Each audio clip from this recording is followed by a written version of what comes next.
Okay, my brother, there's something I want to ask. Now, a lot of fake history, fake stories. Sometimes people brainwashing some of our own against us these days. Sometimes what is coming out from their mouth make you like, is this, what is happening? You know, it has never happened like this. Somebody that call himself, he will claim they are from Edu. Every day, how to bring his people down, how to, you know, I've listened to some of this, I call them monkeys, sorry, using that word, I call them monkeys. You see this where this Igue festival, especially this people from the east, the Igbo'S. He said where is their thing now? You see that or yo-yo? Everywhere no yo-yo. It is not Igbo word. You know, the Igbo boy we are saying, yeah, you know, in our Igbo, we say yo-yo. They not change. So this whole thing, sometimes make me laugh. Well, that is not what I said. Now, I want you to tell us, because what I know, I see Ogiso Owudu as a weak king. Sorry to say, because of what I know about him, because he couldn't defeat this monster. What is his name? Osoga.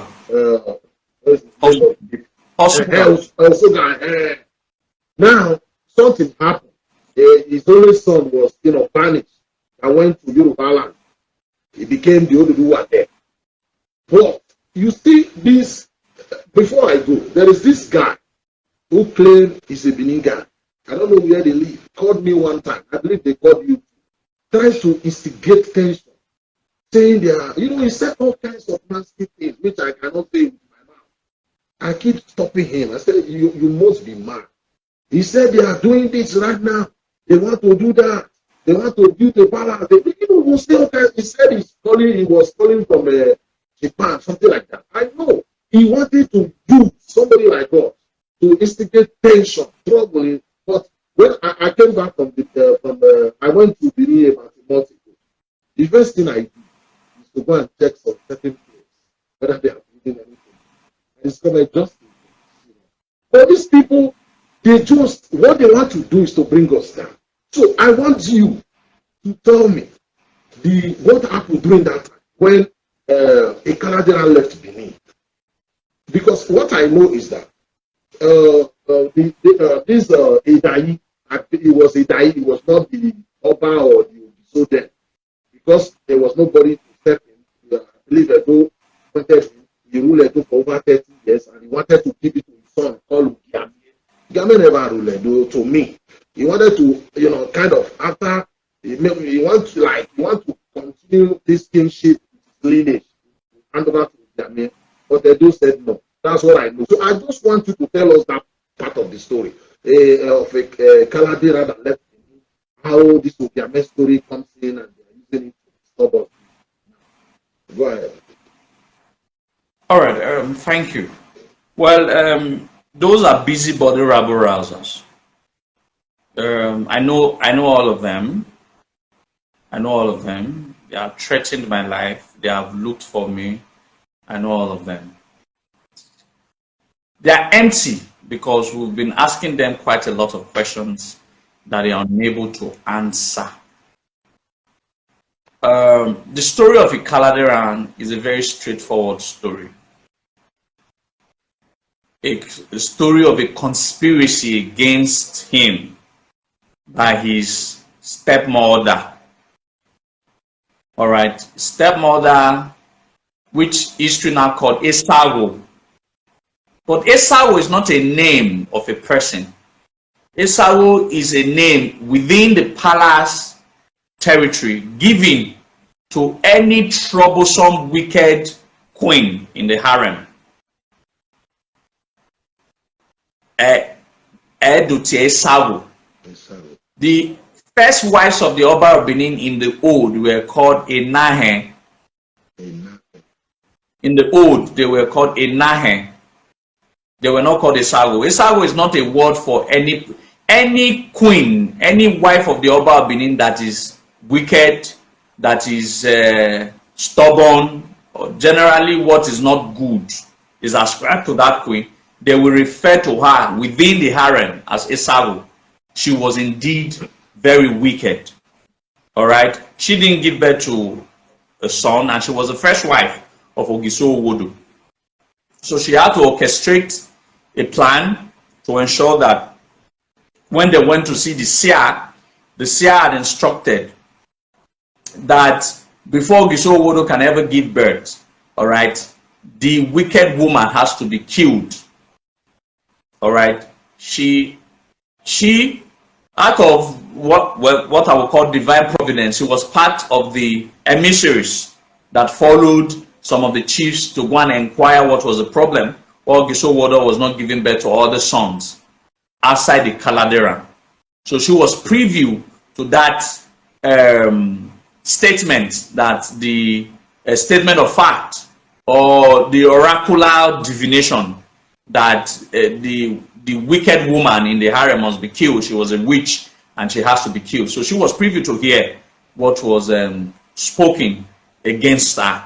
So on their way back to Benin, she had to bribe the chiefs to turn the verdict, to turn the right oracular divination around by saying that until the only son of Ogiso killed, he will never be able to give birth to other sons. Like you rightly said, Ogiso was a very weak Oba to have allowed his only son, the heir apparent, to be sacrificed. However, like the providence, like the divination, like what God has arranged, all right, he was spared by the executioners. The people who were supposed to kill him, they spared him. The place they spared him is still in existence today. I go to that community almost every day. It's called Urohoho. Instead of killing him, they killed the Ohoho, the fowl, and used the blood to tell the father that he was killed. All right, that place is called Urohoho, named after that incident that transpired against the Ekarladehan. So when people are saying that the Ekarladehan, when some liars are saying that the Ekarladehan never existed, they should come to Benin. All the trademarks, all of the places that the Ekarladehan got to, and now establish all of those places, the trademark is still there to date. Urohoho is a community still in existence to date, called Urohoho. It's on the map, the Google map. People can always search Urohoho. So he was spared. He ran, but he was told never to return back by the executioner, because the penalty of going against what the Ogiso had instructed is death. So they had to plead that he should never ever return. So that is why he's called self-exiled. The Benin was not, the king did not tell him to go on exile. He only instructed that he should be killed. He was himself that went on the exile himself. That's why rightly our self-exiled prince. All right, it was a decision he took upon himself never to return Benin out of the utterance or out of the plea of the executioner. So he begins to meander until he got to a place now called Ugoton. He established Ugoton, and he was a worshipper of Olokun deity. So he established the Olokun deity at Ugoton. All right. Eventually he left Ugoton and he went first to Okada. We have all of the maps. From Okada he went to Erua. He went to also establish a village now called Erua at present Wonde. From Erua he now went to Kogi State. It's a story that I don't like talking about because we are planning on doing a documentary that will shut everything up. Ekarladehan did not go to Ife at first. He went to Uhe at first. He went to Kogi State. All right. The Gala people have a documented history of Ekarladehan coming to Kogi State. It was from Kogi that he left before going to present-day Osun State. I did a documentary about that. I explained the process. He was the one who took the glory of Paidu to present-day Ile-Ife. All right. where the Benin earliest Benin historians now mistook Uhe for Ile-Ife. Uhe is different from Ile-Ife. Ile-Ife is at Osun State. Uhe is at Ile-Ife, Ife, or Ufe, Ife. It's also is still an existing place in Ekarladehan in Kogi State till date. All right, it's still an existing place in Kogi State till date. So Ekarladehan went to Kogi State. It was from Kogi State he now went to him. He meant that I went to Osun State before he was not recognized by the Yorubas as their king, as Oduduwa. All right, the context is we had a prince who left here and became a king over there. And when he left, there was now a vacuum of leadership. Ogiso Owodo died, all right? And the chiefs were aware that Ekarladehan did not die, actually. They were aware. So they tried to retrieve Ekarladehan. Ekarladehan refused to return. After Ogiso Owodo died, the Benin people became a people that had no king. At that almost time, that was when the monster of Shogun began to attack and kill people at the Ogiso market, which was eventually now named Agbado. Agbado, Agbare, they were, when you go to the Ogiso markets together, they don't return. So Edona Agbadoeki, Agbare. So that's when the market at Akpakpaba, present day Akpakpaba, changed from its original word, which was Ogiso market, to Ekiogiso to Ekiagbado, all right, or Agbado market. So the man who was from Eyamugie, called Evian, a Benin man, was able to, he was a blacksmith, was able to provide solution to defeat that monster. So he now became very prominent, remarkable figure. So the elders, the kingmakers, headed by Olia, realized that on the temporary basis, we have to have an administrator who will head forth the kingdom until they were able to resolve the crisis of kingship. So that is when they now asked Evian to be an Edai, an administrator, not as a king of Yoba or Yoba. All right, not as a king, but as an administrator. So he now became a powerful administrator. Towards his twilight, he was power voracious. Towards his twilight, he had 3 sons. He wanted one of his sons to become after him. So that is what the kingmakers now reminded him, king, you are just an administrator. Ordinarily, when you die, they can decide to choose the administrator, but he now said, he insisted, because he had already held sway in this land for more than 50 years. He had already had disciples, he already had followership, he already had fans, he had followers and all of that. So he, to an extent, was already controlling a bigger part of the kingdom. So he had bigger stake even than the kingmakers. Now the kingmakers, understanding that he cannot be wrestled because of his fame, of his popularity in Benin Kingdom, instead they now decided that the only one person that can wrestle that seat from him is the rightful owner. So that is when they went to Ife direct. The Benins did not go to any land. They went straight to Ife. That means they knew of all you know how many hundreds of kilometers you have to pass through. The journey will approximately take you about 5 weeks from Benin to get to Ife by trekking with all of those bushpaths. They did not stop anywhere with every other communities that were around, that were very close to Benin, but they went straight to Ile-Ife because they already knew that the heir apparent, Ekarladehan, was at Ile-Ife. So on getting there, obviously he was already an old man. All right, at the time he left Benin was in his mid-20s. Now almost about 60 years later, he could have been over 80 at that time when the Benin chiefs went to meet him, led by Olia Awoma, led by emissaries. And when they got there, he was able to recognize them. They were able to converse. Don't forget, before then, there's no history that is written or documented that the Benin people have ever had relationship with the Yoruba people, the Ife people. So when they got to Ife, how were they able to establish conversation with the Oduduwa? They had a language of conversation. They had a language that they spoke with Oduduwa that convinced Oduduwa that he had. Oduduwa just did not give them any of his sons. He gave them his favorite because he knew where he came from. He knew what Oromia was. He knew that Oromia was high-handed enough, was a soldier like him, was brave enough to be able to curtail the excesses of his people, because he knows how stubborn that we are in terms of containing us. So he had to give them his best. No father gives his best child to a foreigner.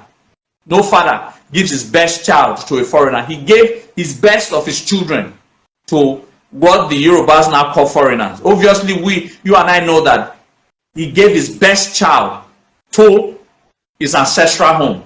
And that's how Oromia came to Benin. All right. When Oromia got to Benin, Evian had already died. Evian had already died. It was not Evian's second son, Erebo, that was now administering, not as a king. All right. Now, you must understand an event that happened 300 years earlier. That is imperative. That event that happened 300 years earlier is the only reason why I can never believe the lies of the Ogiamian people. It is very imperative. I always tell Benin people who always come for my historical lecture, it is one imperative. There was an oath that was taken by Ogiso Oriagba. There was an oath that was taken by Ogiso Oriagba and the 5 elders. That oath is the first promulgated law of kingship in Benin during the eras of the Ogisos. And that oath was that only the son of Ogiso that must be an Ogiso. Only. And it is imperative. Wait a minute. And okay. Wait, please. You that is calling me on phone, you have been calling. You can't call on phone. The phone you are calling now is what I'm using. The number is to call through WhatsApp or call us through video call. We can bring you in. If you don't want to call through video call, you can still send us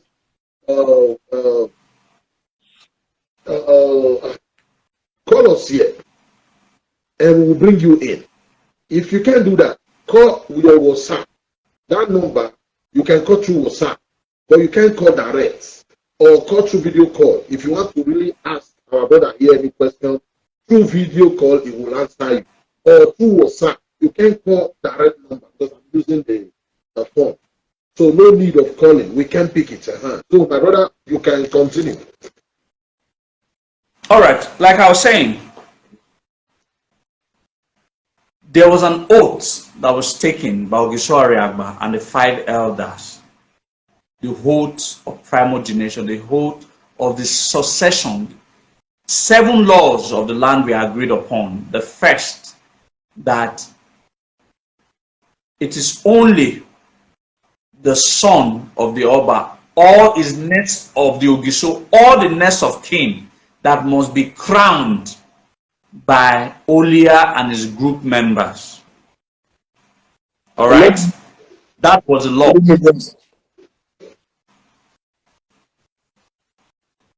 Continue. My brother, continue. Can you hear you? Yeah, okay. Let it continue. Okay. You have to finish what you're saying. That was the law. That was the law that was ensured that on no account should these 5 elders ever allow someone who is not of the blue blood to ever sit on the ancient thrones of the Ogisos. So imperatively, the 5 elders had just one responsibility: to ensure that only a true royalty can sit on that throne.